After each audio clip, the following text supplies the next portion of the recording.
G'day and welcome to Property Australia's favourite obsession. My name's Jeremy Cowan and today we've got another Quick Hits. We'll be back next week with another full episode, but today we're here to talk about the Olympics. It is, of course, Olympic time, and who better to talk about the sporting endeavours himself is Omar Moujalli from Brisbane Property. Omar, welcome along. G'day, Jeremy. Thanks for having me. Omar, what have you been doing? You've been catching up on the Olympics in your Sydney lockdown? To be honest with you, not as much as I probably would have liked, Jeremy. I've watched bits and pieces, but just with homeschooling with the kids and the lockdowns in Sydney and just trying to keep things moving with work, we've just been pretty much a little bit oblivious to the Olympics happening at the moment. Well, you've had your Sydney bout of Olympics a few years ago, and I'll let you in on a little tidbit at the moment. The Aussies are travelling very well. They've had an exciting Olympics, which has been great. But we're not here to talk about the Olympics from a sporting point of view today. We want to talk about it with regards to property. Of course, it's a property podcast. Property is our love. Property is what we want to talk about. So I wanted to bring up and have the discussion with you today about the impact that the Olympics can have on property prices. Now, let's start maybe with Sydney, because the Sydney Olympics, most people would obviously remember and have some sort of attachment to. Can you describe what happened? What was the, what happened with the Sydney Olympics with regards to property prices and why did those property prices move in the way in which they did? Yeah, so before the Olympics, pretty much when it was announced, in the sort of beginning to mid 90s, we were coming out of a global recession at the time, and obviously the Sydney market did have some growth on the back of that. But around the Olympics, 99, 2000, we saw the Sydney market stagnate a little bit, and obviously there was some international factors there, like the tech stock crash and the global sort of recession that happened around that time. But sort of from 2001, 2002, we had a quick boom that lasted up until 2004 in Sydney. And then the market sort of peeled back 2005, 6, 7, and then started to recover. Then the GFC sort of hit, took a bit of the shine off it. So the market really, immediately after the Olympics, yes, there was some good capital growth in the Sydney market, but then it sort of flatlined after that. So yeah, that was the experience sort of last time. More on track with what was happening in the cycle at the time. So the lead up into the Sydney 2000 Olympics, how did that affect property prices? Did that get Sydney property prices moving in an upward trajectory? Yes, definitely. On the back of the infrastructure that was getting constructed at the time and the job opportunities in line with that, yes, the Sydney market did grow in value during that time. And so this is probably the most important point to take away from today, is that the Olympics, from a property point of view, we always come back to our 5 drivers of, technology, infrastructure, population, government, and of course the very important credit. And the Olympics have a huge bearing on infrastructure projects. And it's really those infrastructure projects that are brought forward, given a timeline, and of course the funding to occur, that are really what pushes property prices from an Olympic real estate perspective, isn't it? Yeah, generally the usual fundamentals that you look for. But just like what you said, Jeremy, the Olympics put a definitive timeline on that, and governments are rushing to get that infrastructure finished. You have the IOC, you have the international media's eyes, on that city, and in Australia's case, the state, to deliver that infrastructure on time and to have everything ready. And it's not just the stadiums. A lot of the studies show that if you just go and build stadiums, a lot of them can become white elephants. They don't have that long-term economic effect on the economy, but definitely transport infrastructure, roads, rail, trams, all that really benefits the city, not just obviously during the couple of weeks the Olympics on, but in the lead up. And then that's legacy infrastructure that stays there, contributes to productivity, efficiency, people getting in and out of the city, and working hubs, and improving the way businesses conduct business, pretty much. So that's the most important factor. Well, we do see that over and over, don't we? That at the end of the day, transportation is the thing that really manifests the quickest into, and probably with the most, bang for your buck back into to land prices.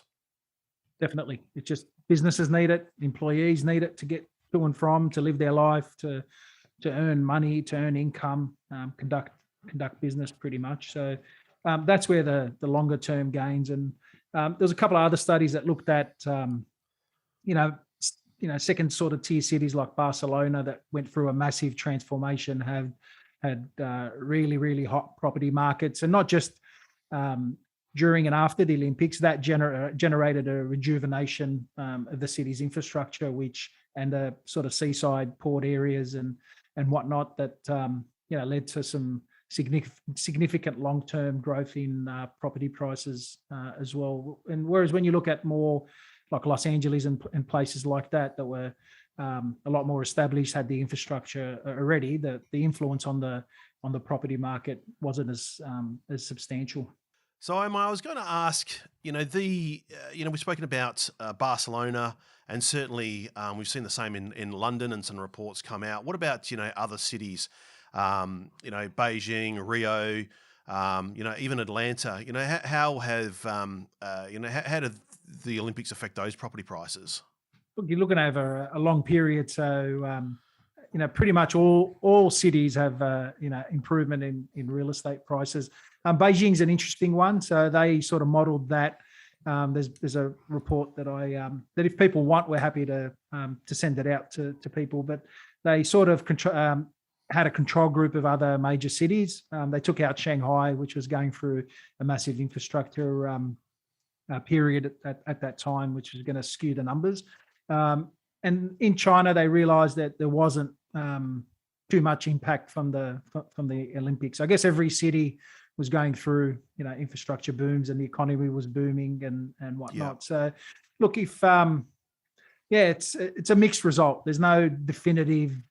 The Olympics had X amount of effect on property prices, but if you're catching it in the right time in the cycle, you're building a lot of long-term infrastructure that's going to be around for a while, rather than just constructing a few stadiums. Then definitely it's going to impact the property market. And the more underdeveloped the city it is, the more transformation that happens because of the Olympics to its infrastructure, the larger the property price boom that sort of comes afterwards. So I guess that brings us to the $64,000 question, doesn't it? We've of course been 2032 Brisbane Olympics. What can we expect from Brisbane property, and what can we expect from an infrastructure point of view? Yeah, so the property market in Brisbane was already on the up. So it was going through its growth cycle, sort of started to kick around 2019, 2020, started to accelerate, and it's been a very hot market this year.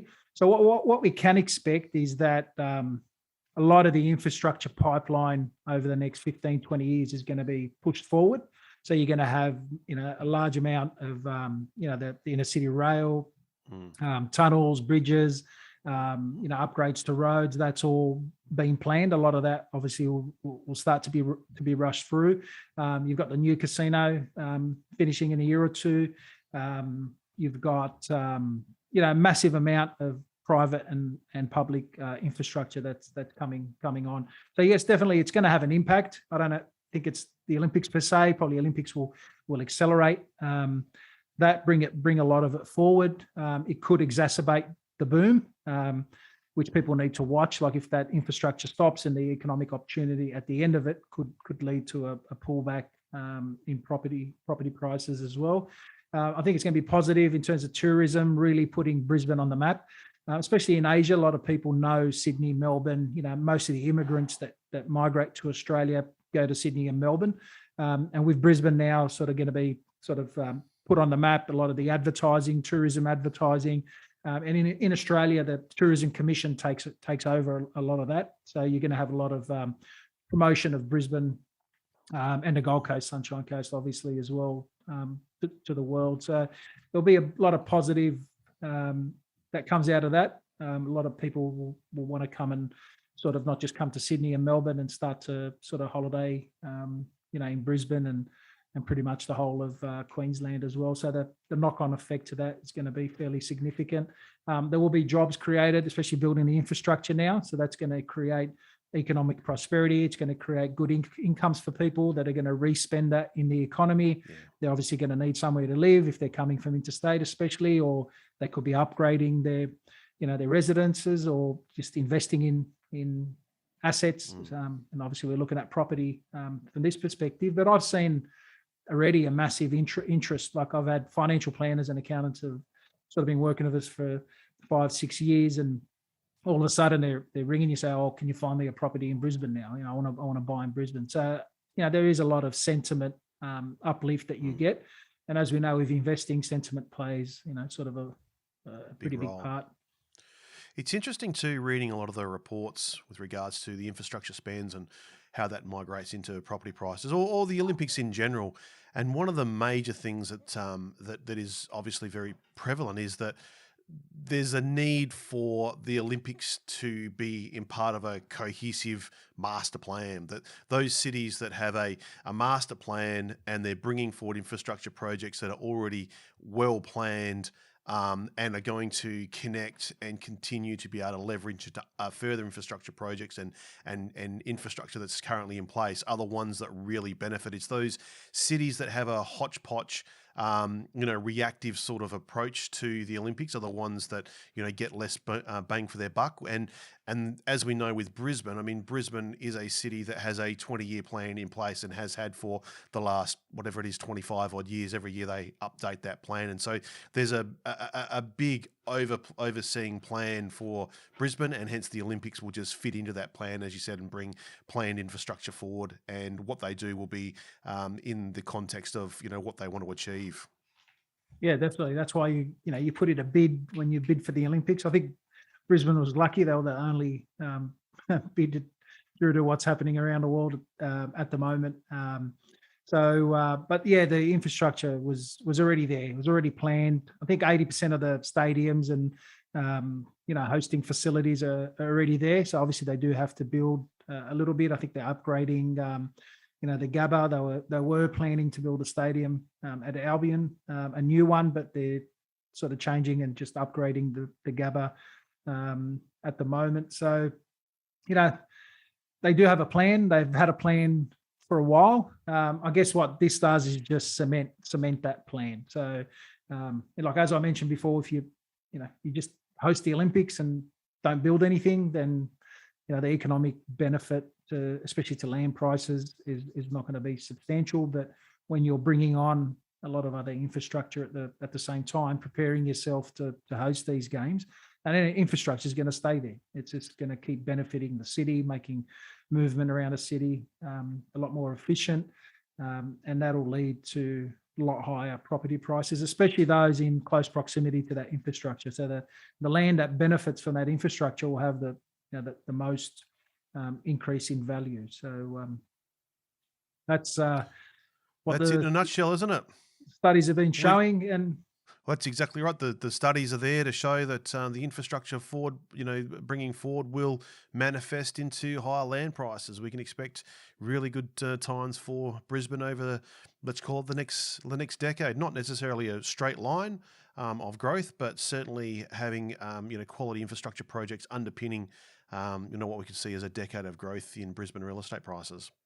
Yeah, and it could prolong the cycle a little bit longer. So as well, so the growth cycle could be stretched out a little bit longer than what would have been if the Olympics weren't hosted as well. So interesting times, Jeremy, to watch. Don't get too caught up with people spruiking, just because the Olympics you go by in Brisbane or whatnot. You need to make sort of informed decisions, look at the full picture, don't just just buy on sort of the emotion of it all. But I'd be more looking again just at the infrastructure pipeline that's coming, which is pretty enormous. It's a good point though, because there will be, even within Brisbane, quite large, unfortunately, inequalities with regards to the benefits of the infrastructure spends.